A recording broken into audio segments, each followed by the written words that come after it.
Hi.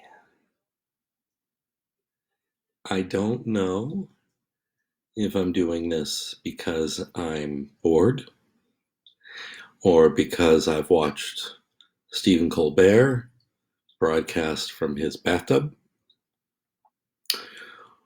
or because maybe you're like me and this isolation is getting to you.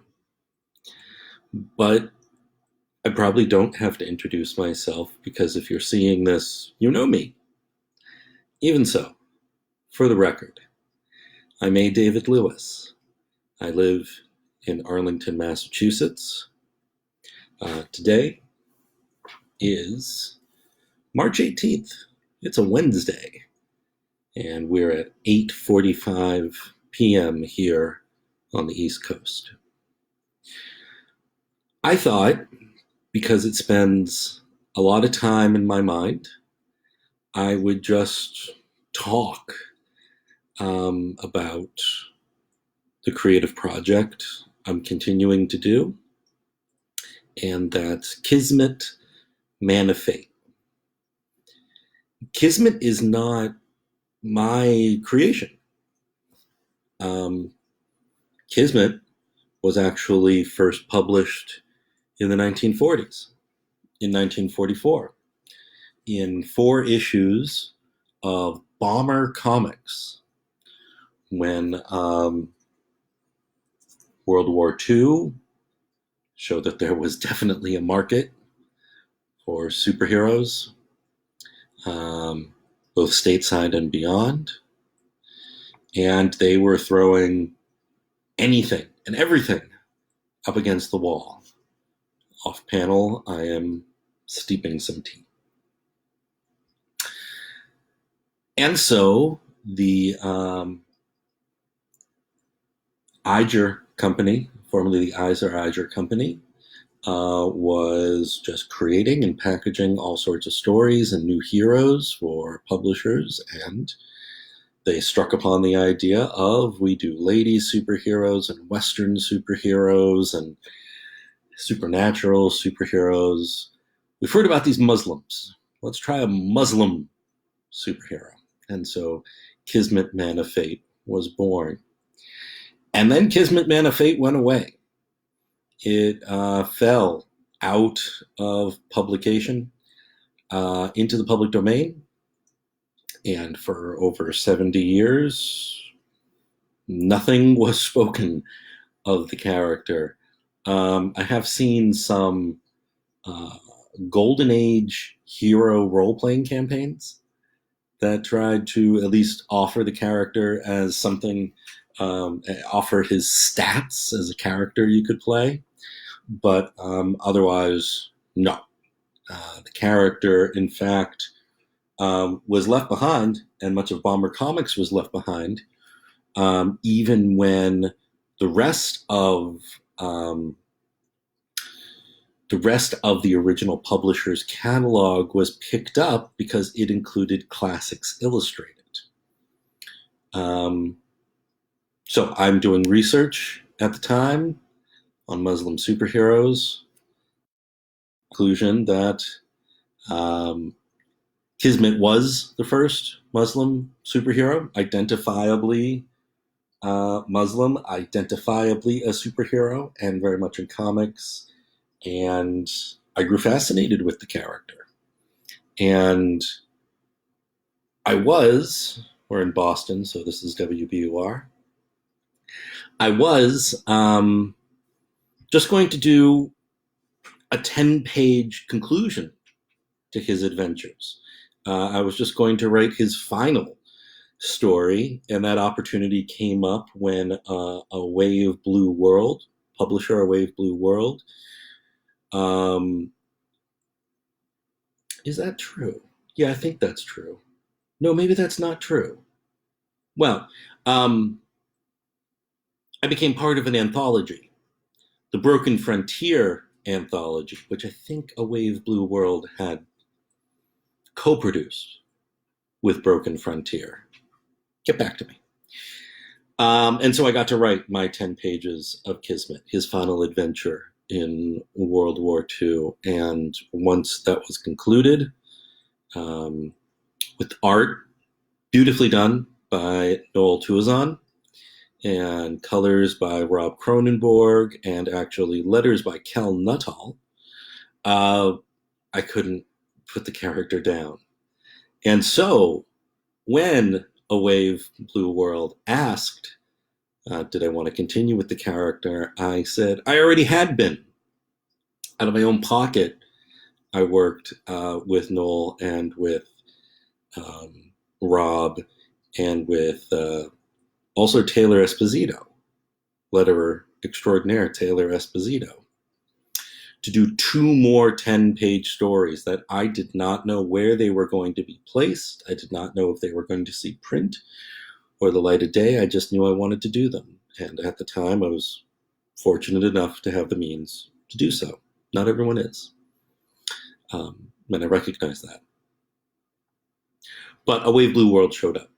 And they said, we can pay the artists if you want to continue this. And I said, yes. And the result, of course, probably know, was this book, 2017's Kismet, Man of Fate, Volume 1, entitled Boston Strong.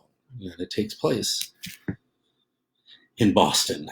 In fact, what's suggested to be the catalyzing event that actually brought Kismet from 1944 to our time, to the early 21st century, may have been the Boston Marathon bombing, which my family and I, of course, lived through, as many others in our local communities did.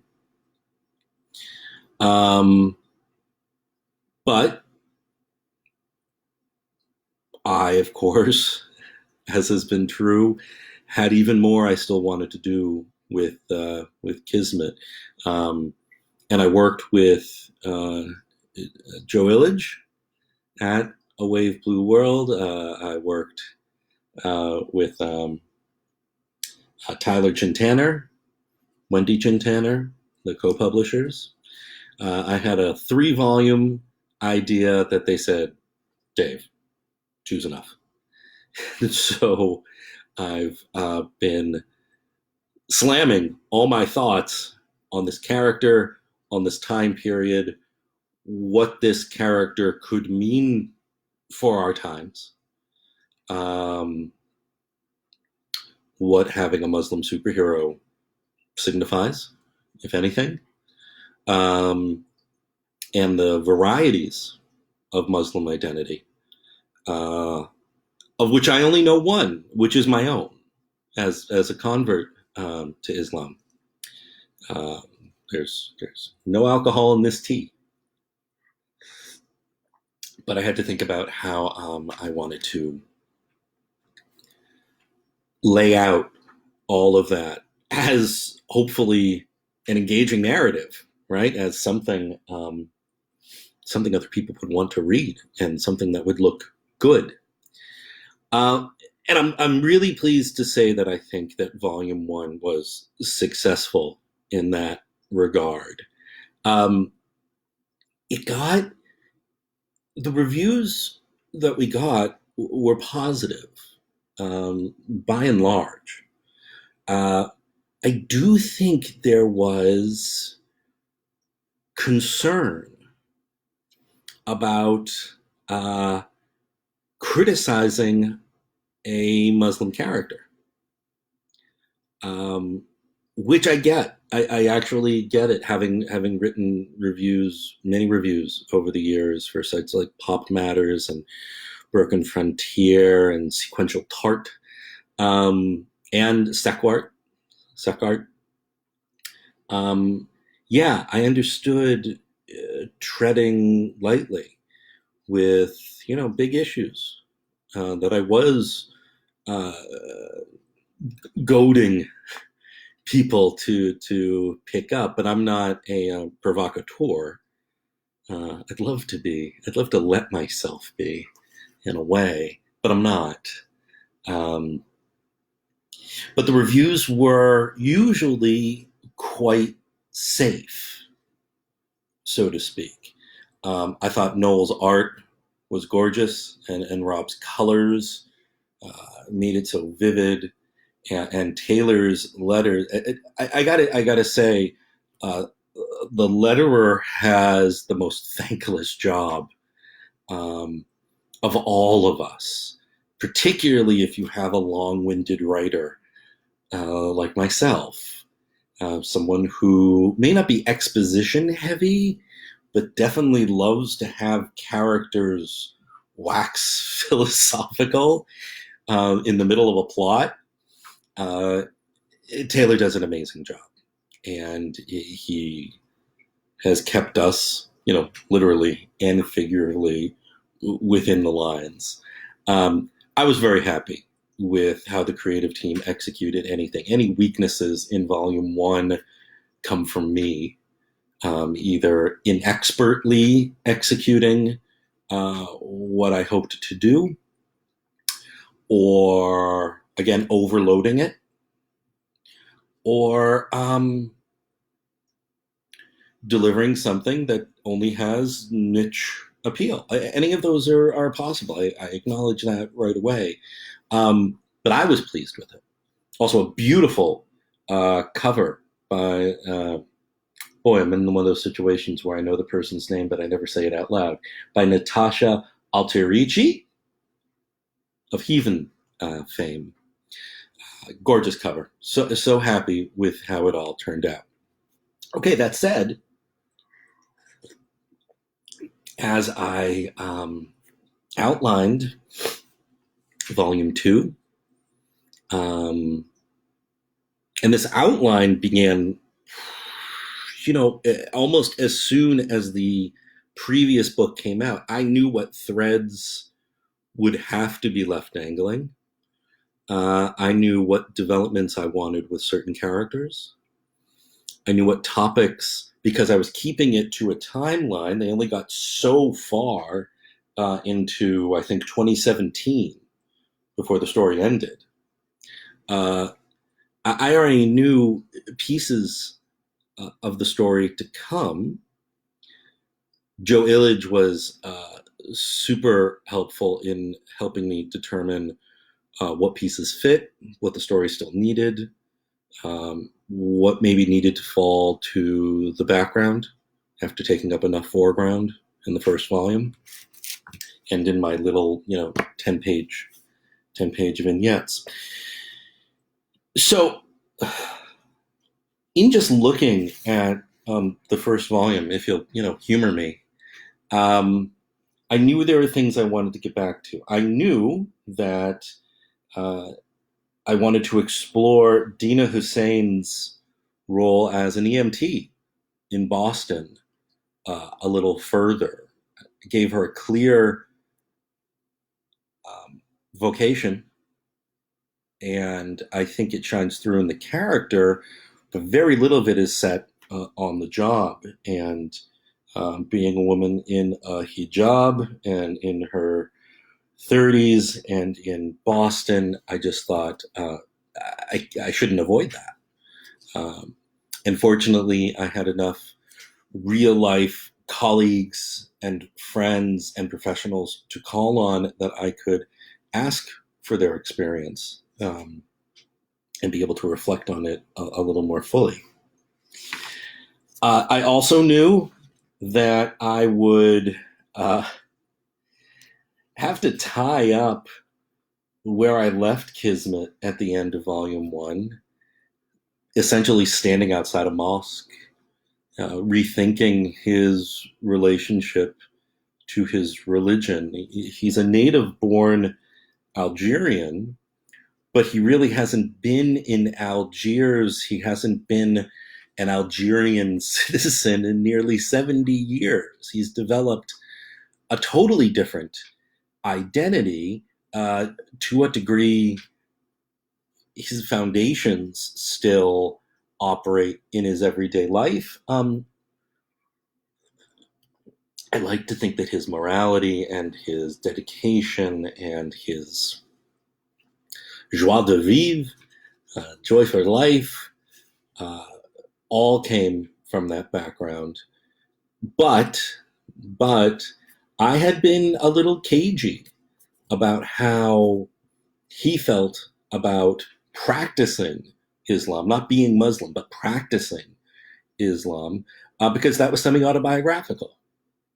I have the same um, split is too strong a word, but I have the same, well, track of thought. The identity part is easy, the practice is difficult, at least for me. And maybe that's due to my being a convert. Maybe that's due to my being a, put this in quotes, Westerner. Maybe that's due to Boston. I don't know.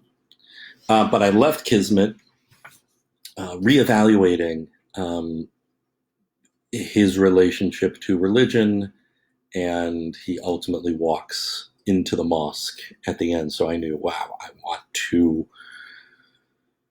create those conversations.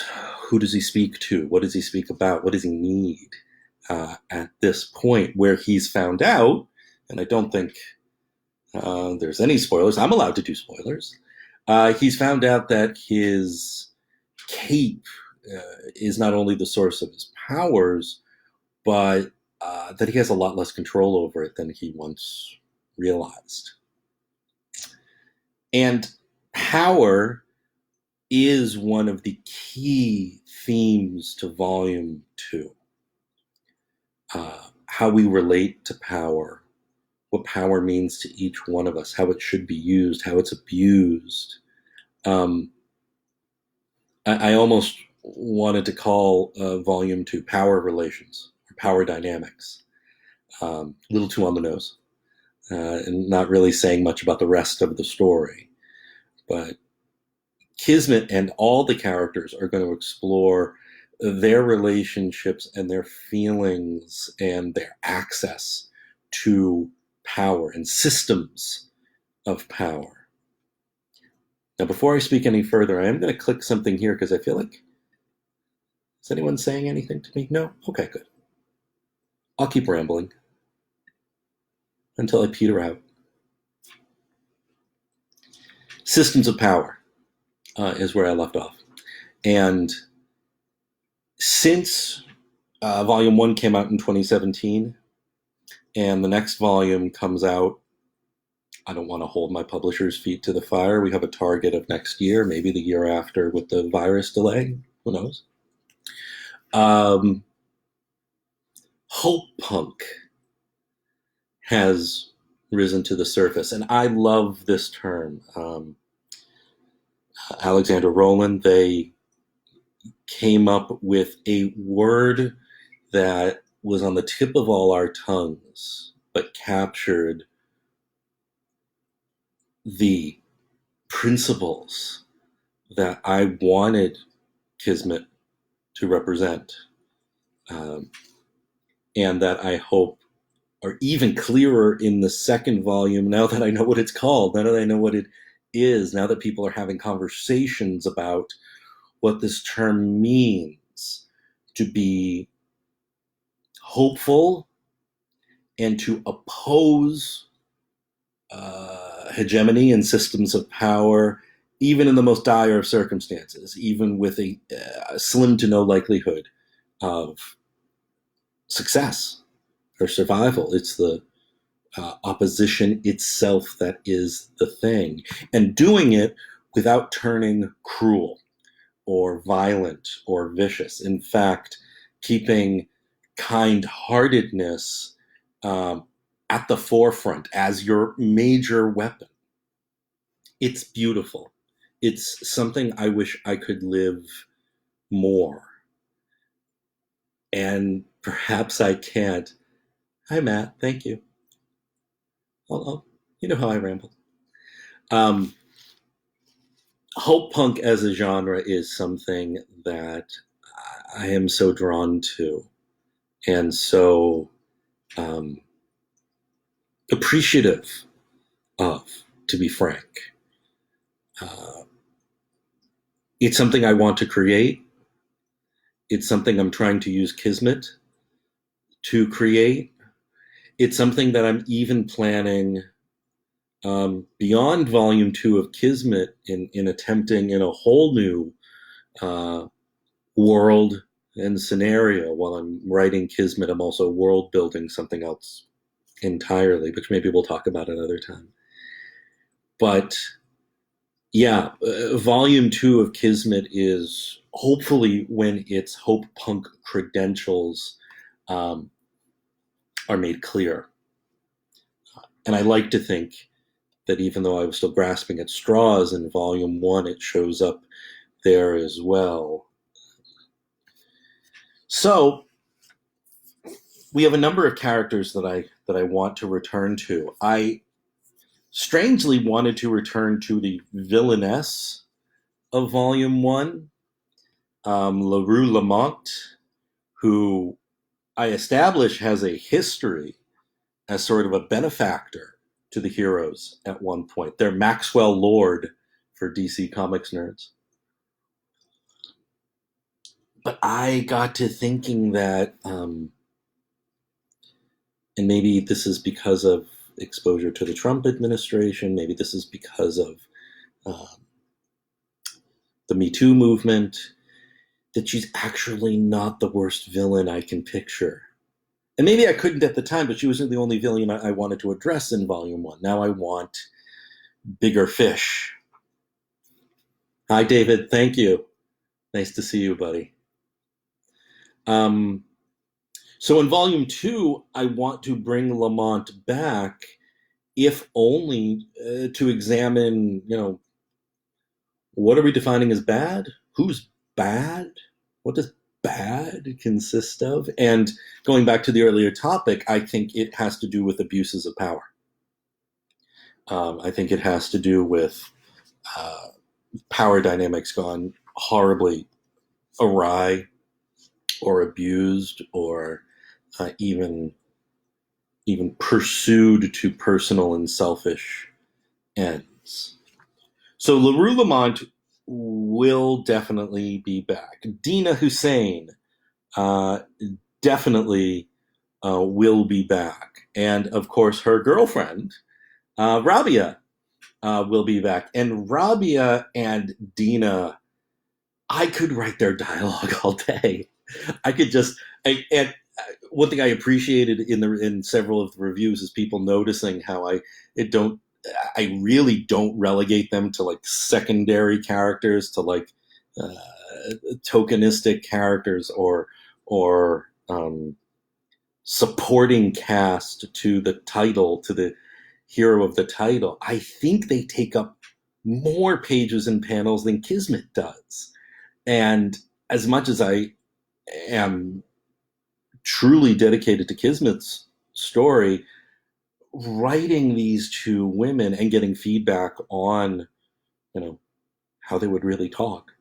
I love it. I love exploring it. I love their identities. And the only thing that didn't happen with Volume 1 that I jokingly said would mark its success is they didn't seem to offend anybody. We have two Muslim women in love.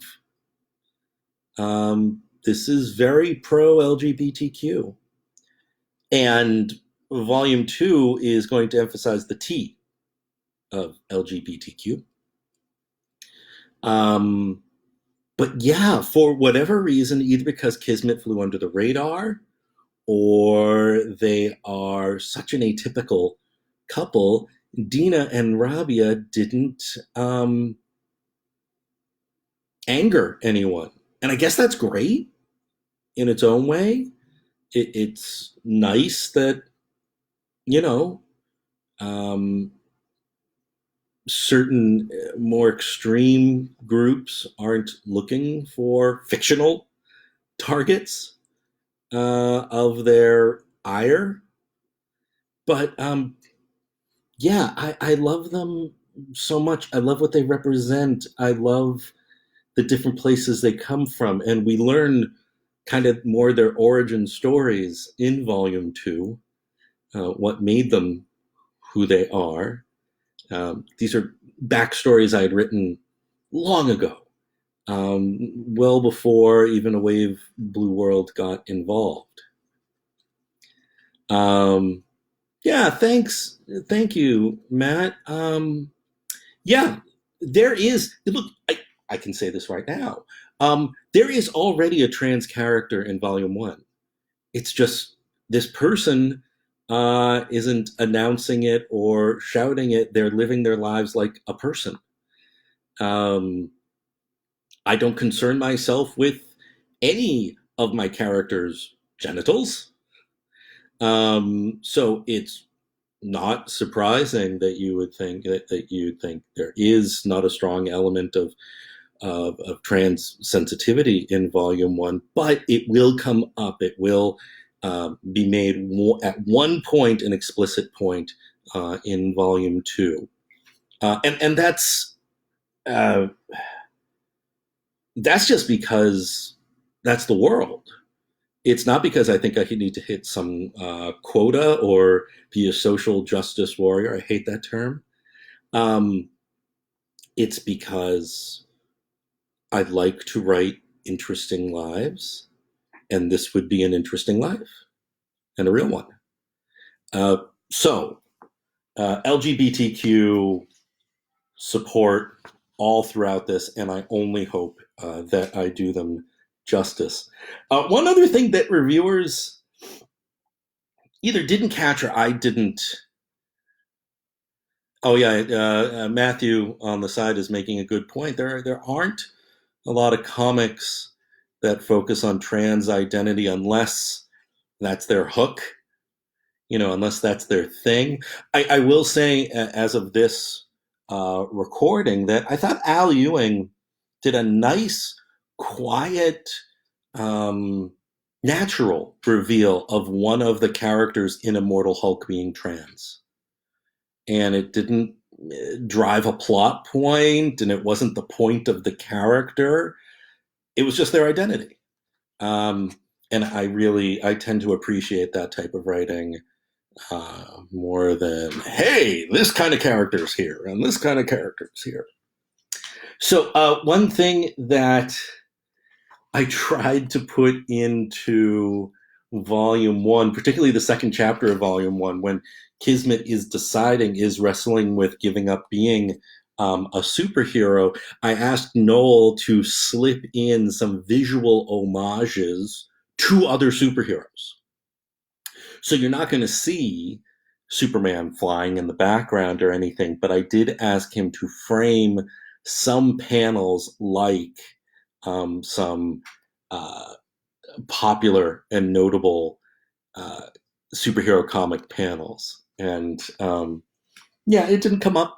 That's okay. I liked I liked it though. It was fun for me. I truly enjoy setting Kismet in Boston, in 21st century Boston. In At the end of chapter 2 in this volume, he's at Marsh Chapel. The Education Foundation building is a real building on the outskirts of Boston on the Cambridge line. Boston EMS, the logo is exactly as it is. These touches just, they make me happy. I'm excited to represent this city in print. And as I've been doing this, I've been trying to find more of it, trying to explore Boston anew as growing up a suburbanite, just outside of the city. Now I'm trying to dig more into its nooks and crannies. And these stories give me the chance to do exactly that. Um, I talk about how there's semi-autobiographical elements in Kismet, and usually it's Kismet who's representing a form of me, not one for one, obviously, but perhaps Rabia or Dina, they might get a line that's like the line that would come out of my mouth if it fits them, if it suits them. But there are two characters modeled, one modeled after me, and one modeled after my wife at the time. In fact, they're modeled after us when we were much younger. So I generally throw the more naive lines um, into bickering between the two of them. Uh, so that lets me maintain not just the highs of my autobiography. Here are the deep thoughts that I have, but also here's where I've been petty, and here's where I've thought something dumb. And I often put it in their voices, particularly in his voice, particularly in Aaron's voice. A. David Lewis, Aaron. So I got to experiment a lot of things with volume one. If there was any plot line that should have waited till volume two, or should have been more understated in volume two, it was Rob McLaurin's former boss basically pressuring him to hide some data, to bury some data that he and Kismet's alter ego, Cutter, had worked on together. I understand how tangled that is, because it is. It's a tangled plot that will become the chief conflict of volume two. But now I'm thinking I should have left more of it for volume two. Rob McLaurin is a character that I really enjoy, but it comes from a place of sadness. Rob McLaurin, I'll say just bluntly, is Robin Williams. It doesn't look like him. Not meant to. I didn't want to infringe on the copyright, on the trademark, on the look of the character. But I write him like he's played by Robin Williams, except in the physical body of the genie, of a large, hirsute fella. And this is because Robin Williams, may rest in peace, actually meant a lot to me. Of course, as an entertainer, and of course as a philanthropist, and as someone that worked with charities, but also someone with mental health issues, and even with addiction issues. And when he died, it really shook me. I did not know the man personally. I can't lay any claim to him outside of being a massive admirer through every stage of my life, right? Through like pre-adolescence with Mork and Mindy, and then adolescence with his stand-up routines, and then into Aladdin, and into Good Will Hunting, and I missed him, so I brought him back.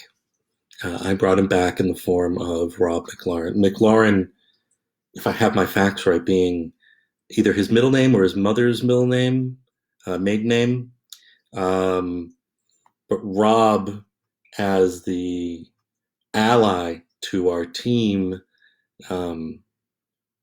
is meant to be a Robin Williams character. And that makes him dear to me also. And the thing I feel so terrible about is I'm going to put him through the ringer in volume two.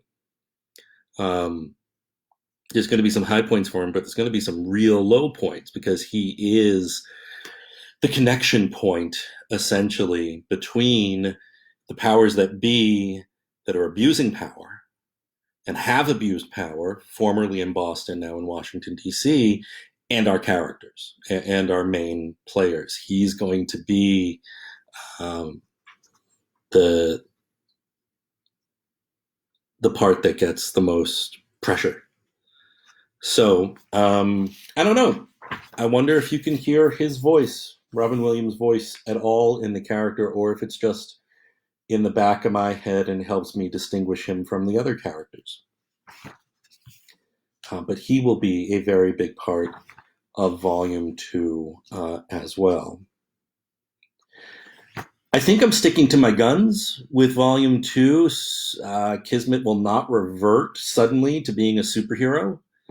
He is a former superhero. He is an ex superhero, and he will remain that way, hopefully for the entirety of Volume 2 and through to the conclusion. That's not to say he won't be caught up in all sorts of plots and schemes and narratives and conflicts and tension and climax.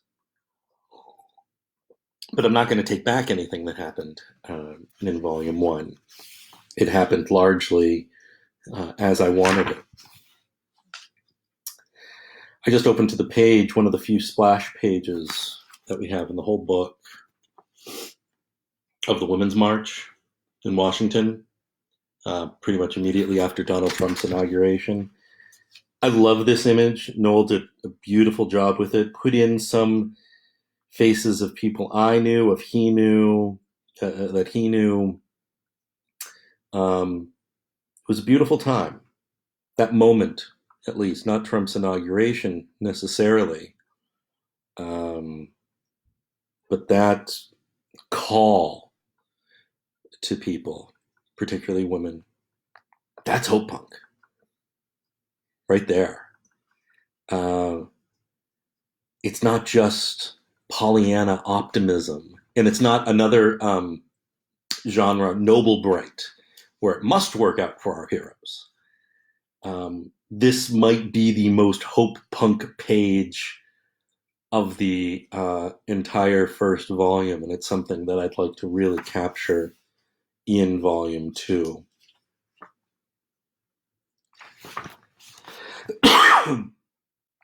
I don't think that I'll be pursuing one of the subplots that I very lightly set up, that light touch I set up about one of Kismet's 4 allies. He alludes to her, Alani.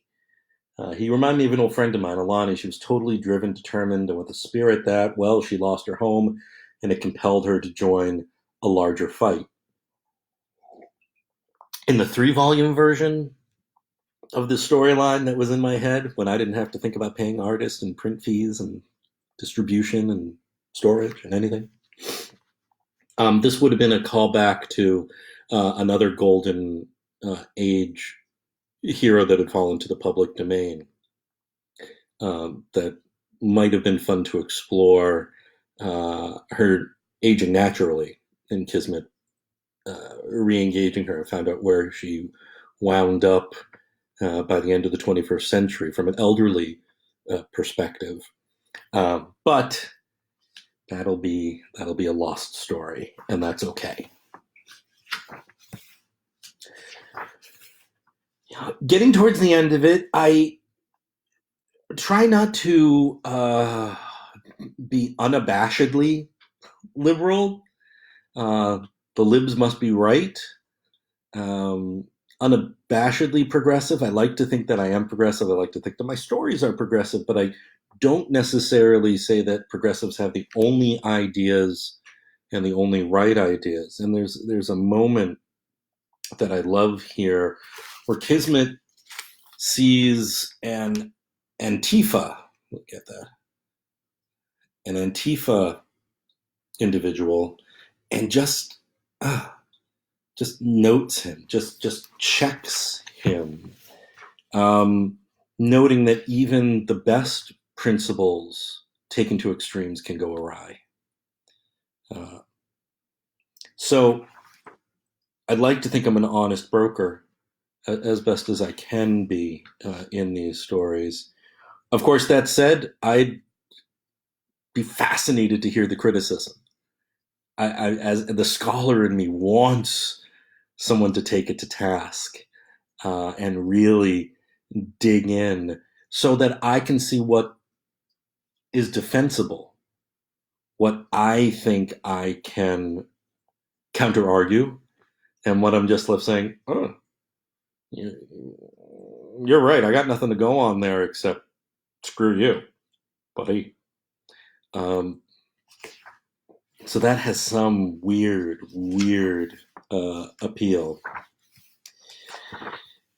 Volume 1 concludes reasonably enough. I mean, I place the characters where they should be. I show that they go on with their lives, that they keep fighting, that they still have questions and mysteries, to answer. But we get, I think, the closure to the questions that we started with at the beginning of the story.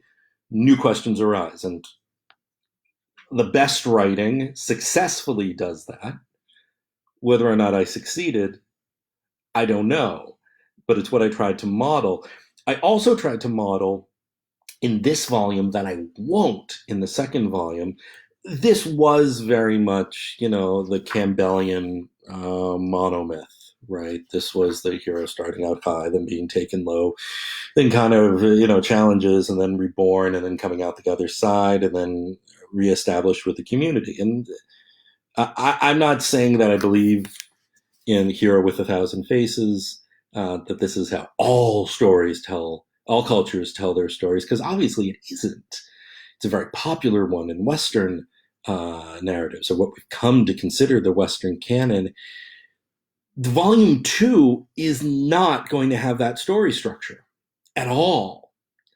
And I'm wondering if that will take people off guard, if it'll be read differently, if it'll be refreshing, if it'll be unsettling. I don't know. But I was piggybacking on it most definitely in what was written specifically for Volume 1. Remember, there were those 10-page shorts that I did, as well as a prologue that was written largely for charity. It was written charitably, was written freely after the Pulse nightclub shootings. Putting those aside for just a second, considering that appendix material or supplementary material or addendums, the rest of Volume 1 was just a easy monomyth loop. So we're not going to do that again in Volume 2. And if there are fans of this first volume, I wonder how that's going to strike them. I'm enjoying it as a writer, as a writing challenge, as shaping my narrative into something that I don't see and absorb every day. But it's going to be different. So, Volume 1, the supplementary material, all the shorts that I did were about free will, what free will is, and to what degree we exercise it. If you believe in God and Yahweh and Jehovah and Allah and Ahura Mazda, my religion PhD is showing. What does it mean for humans to have free will in a preordained or a God-willed universe? I won't be abandoning that, but for Volume 2. But again, it'll be recast in terms of power structures, of power systems. And is free will a power, or is it a tool that we use to cultivate, maintain, limit power?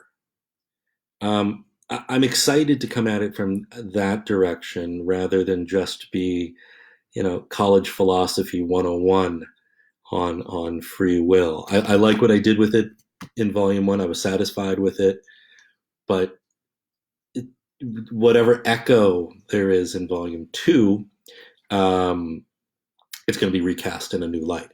So, last thoughts for now. Maybe I'll do this again if anyone liked it, or if it was healthy for me. Volume 2, what are you going to get? You're going to get a larger world. We're going to go to Washington, D.C. This time. We're going to touch on global events. And I will say, right now, during this moment with COVID-19, with the novel coronavirus,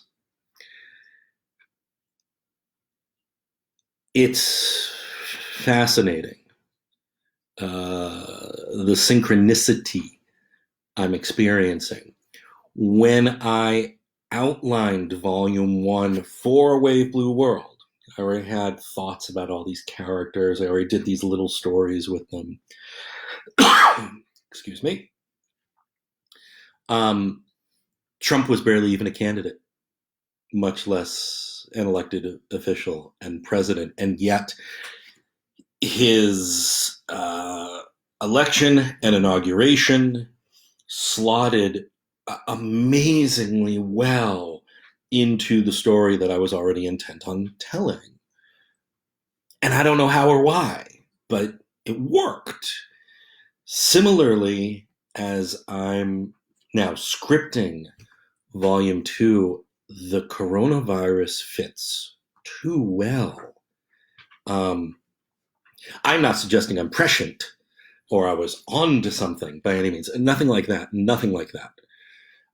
What I mean to say is that the coronavirus, this crisis, this reevaluation of our lives, of our social structure, healthcare, the economy, globalization, uh, has just intensified those issues, things that we used to be able to let sit in the back of our head if we were privileged enough to let them sit in the back of our heads. And um, yeah, I don't think necessarily that we should have gotten that comfortable.